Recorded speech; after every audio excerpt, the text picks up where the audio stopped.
Speak the speech, I pray you, as I pronounced it to you, trippingly on the tongue.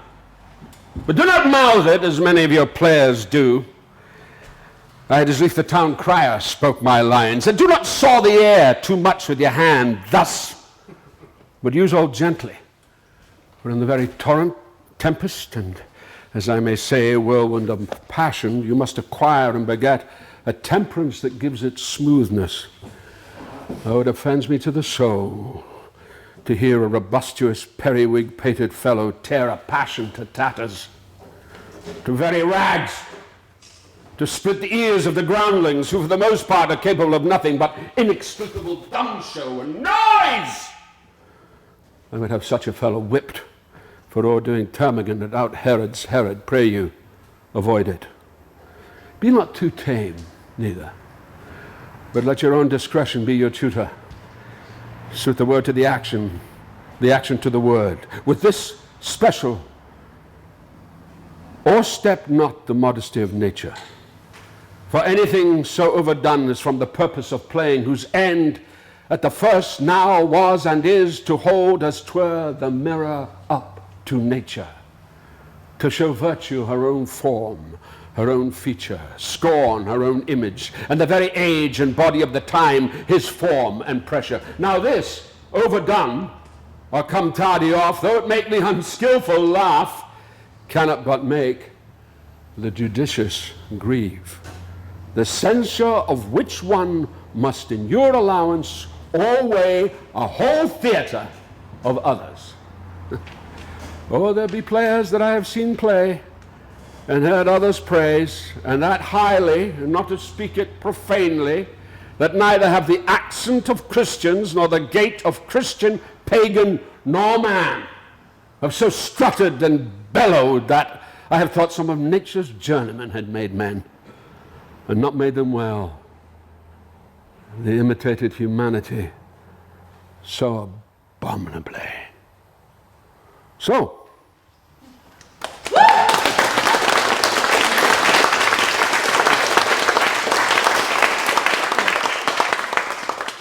I suppose that constitutes the best advice that any actor ever had. And it's an advice that's still prevalent. It's all there. He says it all. He says what our whole business of acting is about and what we have to do and what our responsibility is. And a lot of the times you forget it, but you always go back to him because he says it. And he says it in this play. He says it in Hamlet.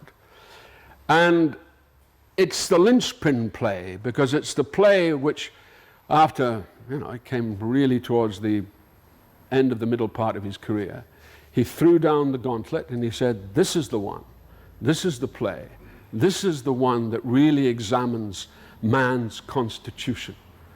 We look at what is going on inside man, what he's dealing with, what the horrendous nature of kind of certain structural life can create. And of course, there is nothing more structural than the kingdom of Denmark. And that's, as is said later in the play, there is something rotten in the state of Denmark. And what's rotten in the state of Denmark is the fact that Denmark is a country under siege. It's lost its king for dubious reasons.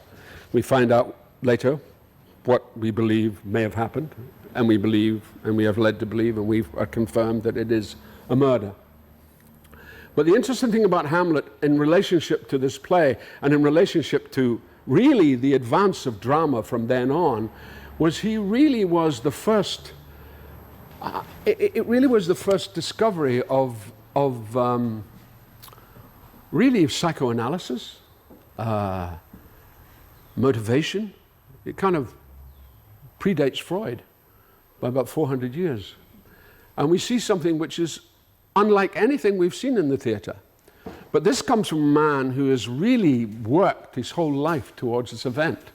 He's built up to the zenith of this one idea, this one play, and he's based it on a revenge drama. It's the revenge drama of all revenge dramas. It's the play that actually As I think it's Harold Bloom says, it's as valuable as the scriptures, and it becomes as valuable as the Quran, the Bhagavad Gita, the Bible, because it's all there. It's all in his discourse. But we have to put it in a setting, and the setting is Denmark. And the setting is a place where nobody tells the truth. Everybody deals in seems and may. It may be so. Seems, I know not seems, it is. So we're constantly in a situation where this young man who's just lost his father is having to deal with all these kind of sort of court manners that is actually predicating against his situation. And it's actually even making him doubt the validity of his own situation. He's actually thinking, look, am I mad? Maybe the only way to deal with this is to be mad. Maybe the only way to really cut through the sort of crap of what's surrounding me is to actually pretend madness. And so he goes on this course. Even his closest friend, Horatio, is still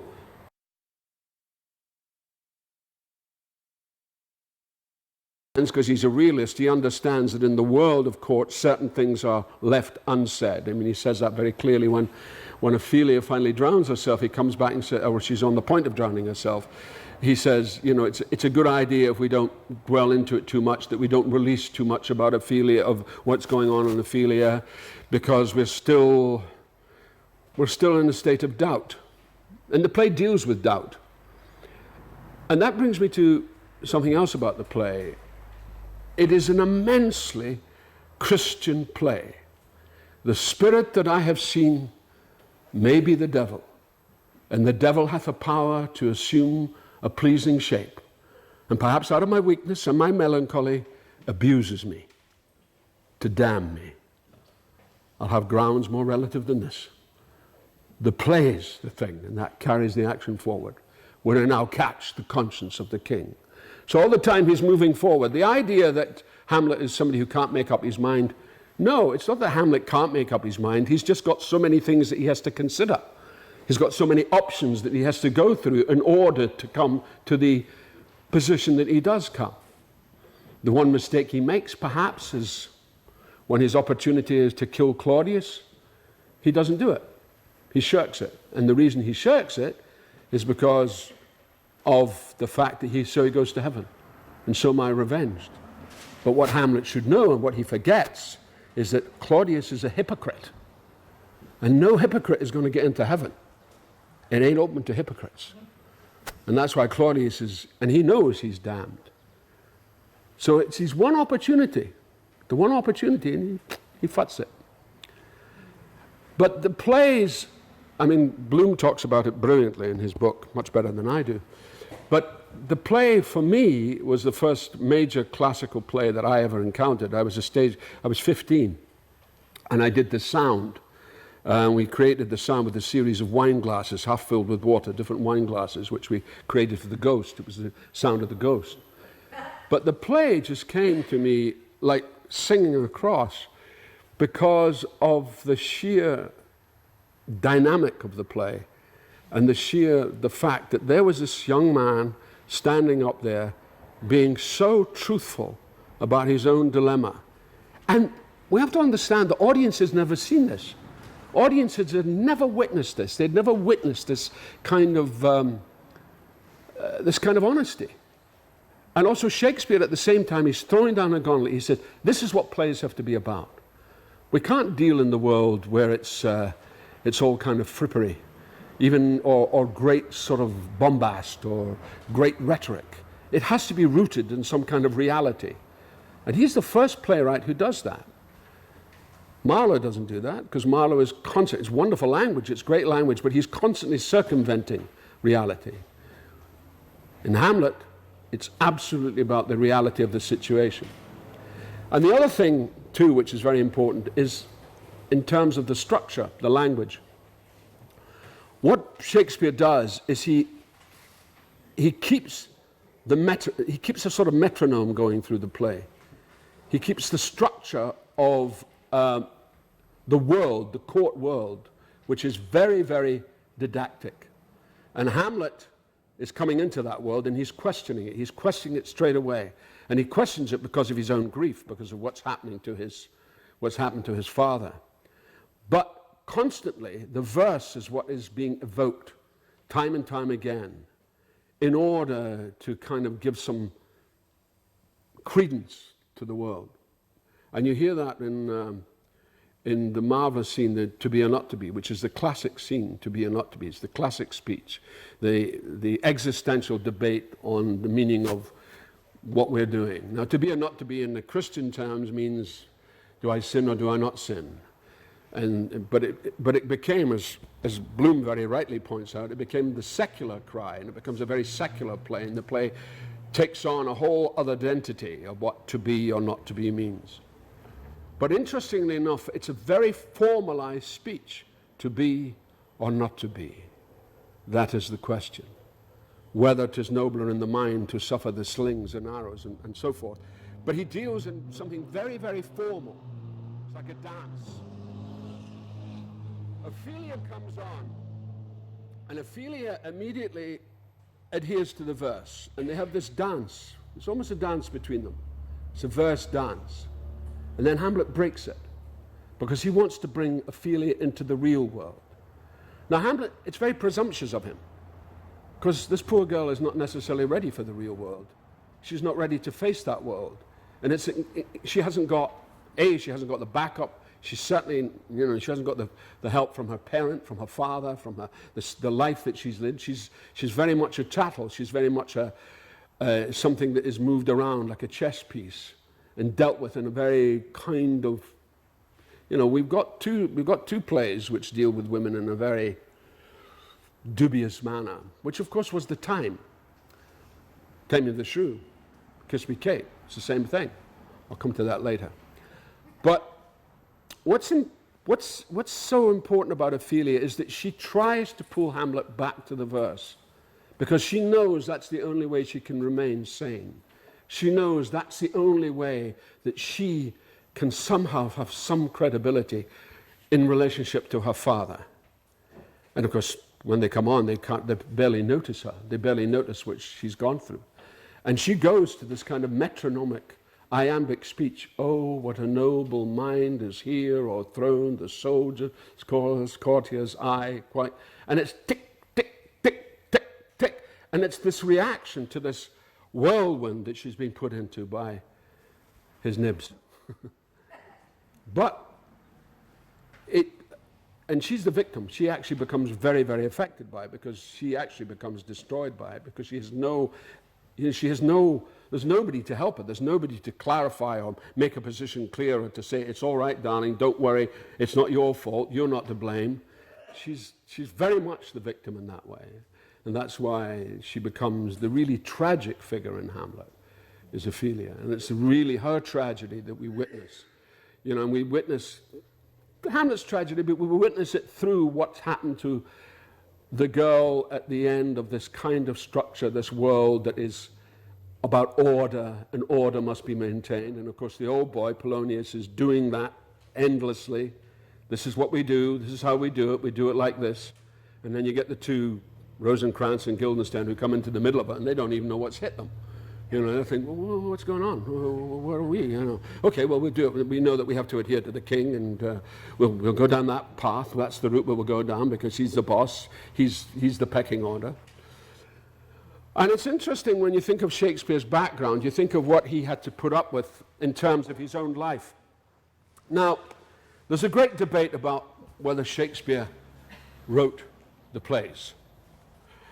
I'm of the opinion, and I know a lot of people don't agree with me, that actually Shakespeare did write the plays. There were plays written by William Shakespeare. And it wasn't until the 19th century that the debate really started going. And of course, the common belief is either Francis Bacon or Edward de Vere, the 17th Earl of Oxford. Now, the problem with de Vere and the 17th Earl of Oxford is he was dead in 1604, and The Tempest and Macbeth was written after that. It was written post his death. So it calls a lot into question. And there are scholars who say, and also there's this whole thing, I I don't go into this about feminine endings. That when they look at the work, they see, well, Shakespeare is fairly consistent. But if you look at De Vere and then you look at Shakespeare, there's a big gap between the two. But it's for the scholars, it's not for me. I just prefer to believe, not prefer to believe, I think over the years it's taught me that there's this guy from Stratford-upon-Avon, son of a man who was a leather merchant, who went to school and had something happen to him. And he has these lost years when he disappeared. And my belief is that there's a lot of very strong Catholicism in Shakespeare. There's a very, and Hamlet's a very good example of that. And he was part, and this is what we also have to understand about the time. We've had a century where the previous king had got rid of various wives and had created the Church of England. And he created the Church of England to legitimize his position. Now, there was still a lot of people, the common people, who believed that this was not on, what the king had done. And even the king didn't quite go the whole hog, because the Anglican Church was still very much imbued with high Catholicism, even though the Catholic Church in Europe was pretty corrupt. Actually, in England, it wasn't so corrupt because of the separation. But in Europe, it was. And Luther, Calvin, Knox, by proxy, they were the people who said, no, this is bogus. What's going on is bogus. It's very corrupt. So he jumped on that bandwagon, Henry VIII. And that was the climate in which Shakespeare grew up. And it was a fairly horrendous time with Thomas Cromwell, what was going on with the various wives. It was a bit like the French Revolution, where you were losing people regularly that were going to the block. Thomas More, Thomas Cromwell, Cranmer, Wolsey. We had the whole system collapsing. So for the people, if you can imagine someone like Greensboro, here, being like Stratford-upon-Avon. And I actually think there's probably a lot of similarities between Greensboro and Stratford-upon-Avon. And the fact that in Greensboro, there are people getting on with their lives, getting on with their beliefs, simple beliefs that they believe and that feed them well and give them a great kind of pastoral simplicity. Shakespeare grew up in that kind of atmosphere. And there came a point, and my belief was, he went to Lancashire. He got married. It didn't go well. He had these two children, these twins. One was subsequently to die. And he got out. And he went to work with a family who in the north of England, in Lancashire, which was still quite against the Yorkists, because you have to remember that the Yorkists was, what's his name? Henry was still very much part of that. That was Henry VIII's line. So in Lancashire, there was still a lot of the old faith being practiced. And he was there, and he was learning. He was picking up a lot of stuff. But also, he was preparing to be an actor. And what an actor does is research. Any actor in this room knows about research. They immediately go and they take the work and they say, and they put it in context. They create the context for themselves. And that's how we work as actors. Now, he was so on the money in that way that that's the world he then brought to London. When he started working at the Rose, first of all, with plays like Titus Andronicus and Richard III, he started this way of doing things, which was, and everybody was challenged by this guy because he came with whole new ideas, which people thought, this is odd. Who is this guy? What is he? He's a sort of thorn in a lot of the sides. But he also played ball because he was clever enough to understand the notion of allegory. And a lot of the plays are about allegory. I mean, you look at Richard II, which deals with the divine right of kings. And the divine right of kings was invented by Henry VIII. It was bogus before then. It was nothing to do with him. It was bogus. So he writes a wonderful play, Richard II, where Richard II is obsessed by his divine right to his own end, literally his own end. He becomes destroyed by it. And so constantly Shakespeare is challenging, almost allegorically challenging. And then finally he comes to this play. And this play is the big challenge, because it's the challenge about your responsibility to the society you live in, and what do you do if that society is corrupt? What do you do? How do you behave? Where do you go? Who's your friend? Who can you trust? Can I trust my two scholars, Rosencrantz and Guildenstern, my two schoolhead friends? I don't think so. And so the whole world comes crashing down in this one play, and everything falls under huge scrutiny. So it's hard to know, is Gertrude having an affair? Is Hamlet the son of Claudius, perhaps? There's all kinds of things that are, and there's this wonderful notion, what I think is interesting, is the idea that it's not solid flesh, but it's sullied flesh. It's flesh which is sullied, flesh which has been destroyed, that he feels this rancor, because his whole identity becomes into question.